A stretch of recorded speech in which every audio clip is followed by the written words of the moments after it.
Martial VR Chaudhari ने press conference की। Air chief ने बताया कि भारतीय वायुसेना चीन और पाकिस्तान से निपटने के लिए पूरी तरह से तैयार है और दोनों पड़ोसियों की हर हरकत पर लगातार नजर रखी जा रही है। दुश्मन की चालों के हिसाब से एयरफोर्स अपनी चाल चलती है। We are constantly monitoring the situation across our borders. Air chief marshal VR Chaudhari ने बताया कि सीमा पर चीन ने LAC पर रडार और दूसरे उपकरणों का जाल बिछाया हुआ है। First, the area is, I would say, the air defense networks. The number of just the sheer number of radars and SAW systems which are deployed are quite large. So that is one thing that we making amendments to our operational plans.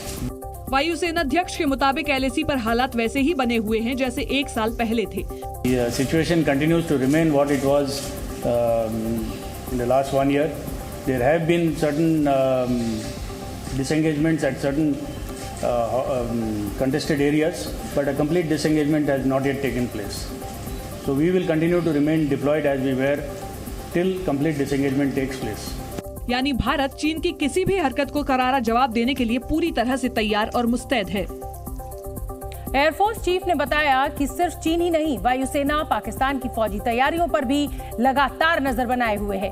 Pakistan अपनी सैन्य ताकत बढ़ाने में लगा हुआ है और इसके लिए पाकिस्तान की मदद अमेरिका और चीन दोनों ही कर रहे हैं। अमेरिका और चीन दोनों ही पाकिस्तान को एडवांस लड़ाकू विमान दे रहे हैं। ट्रांसफर ऑफ टेक्नोलॉजी दोनों देशों के बीच में हो ही रही है। JF-17 मैन्युफैक्चरिंग हो रहा है पाकिस्तान में। 25 J-10Cs का कॉन्ट्रैक्ट है पाकिस्तान का चाइना के थ्रू और लगभग 15 से ज़्यादा उनको ऑलरेडी डिलीवर हो चुके हैं। We keep observing these trends. वायुसेना चीन और पाकिस्तान के साझा युद्धाभ्यासों पर भी पैनी नजर रखे हुए है। हमें यह भी जानकारी है कि पाकिस्तान और चाइना इकट्ठे ट्रेनिंग करते हैं। एयरफोर्स के मुखिया के मुताबिक युद्ध में भारत तकनीक का मुकाबला तकनीक से करेगा, लेकिन जहां तकनीक की कमी है वहां टैक्टिक्स प्लानिंग के साथ मुंहतोड़ जवाब दिया जाएगा। कोई भी देश बिना एयरफोर्स के कोई भी युद्ध नहीं जीत सकता है। इसलिए इंडियन एयरफोर्स मॉडर्न और एडवांस लड़ाकू विमानों को अपने बेड़े में शामिल कर रहा है। एयरफोर्स चीफ वीआर चौधरी ने जानकारी दी कि वायुसेना 83 तेजस LCA मार्क 1A लड़ाकू विमानों का ऑर्डर दे चुकी है, जबकि 97 LCA मार्क 1A और खरीदने की योजना है। यानी वायुसेना कुल 180 LCA मार्क 1A लड़ाकू विमान खरीद रही है। इसके अलावा वायुसेना 156 लाइट कॉम्बैट हेलीकॉप्टर प्रचंड भी खरीद रही है। इसमें से 66 LCH प्रचंड सिर्फ वायुसेना की सेवा के लिए होंगे। वायुसेना 70 HTT 40 ट्रेनर एयरक्राफ्ट भी खरीद रही है। 60,000 करोड़ रुपए की लागत से सुखोई 30 लड़ाकू विमानों को अपग्रेड भी किया जाएगा। इन विमानों और उपकरणों की खरीद के लिए वायुसेना कुल 2.5 से 3 लाख करोड़ रुपए खर्च करेगी। इस साजो सामान की खरीदारी आने वाले 7 से 8 सालों में पूरी कर ली जाएगी। इंडियन एयरफोर्स से MiG-21 लड़ाकू विमानों की विदाई होने जा रही है। MiG-21 लड़ाकू विमान अब भारतीय वायुसेना का हिस्सा नहीं होंगे।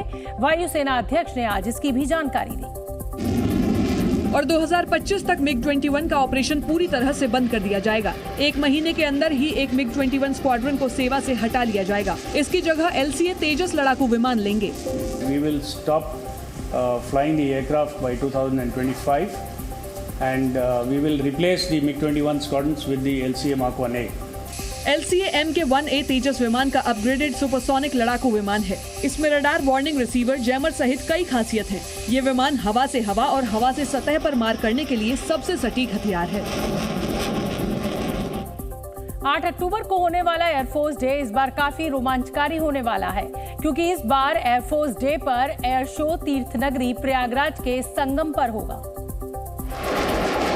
जिसमें एयरफोर्स के विमान हवाई करतब दिखाएंगे। 8 अक्टूबर को संगम क्षेत्र में वायुसेना अपने शौर्य का प्रदर्शन करेगी। इस एयर शो में 10 एयरबेस से 120 लड़ाकू विमान, परिवहन विमान और हेलीकॉप्टर अपनी बहादुरी का मुजाहिरा करेंगे। वहीं MiG-21 लड़ाकू विमान भी आखिरी बार एयर शो में हिस्सा लेगा।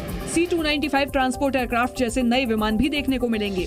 The Indian Air Force is conducting air displays across the country, and this year's display will be conducted over the scenic confluence of two rivers, Ganga and Yamuna, over the Sangam area in Prayagraj. Air show देखने के लिए VIP मेहमानों के लिए बैठने का इंतजाम संगम के किनारे अकबर के बनवाए 16वीं सदी के किले के अंदर किया जाएगा। किले के अंदर ही मेहमानों के सामने आकाशगंगा की टीम भी लैंड करेगी। Zee News।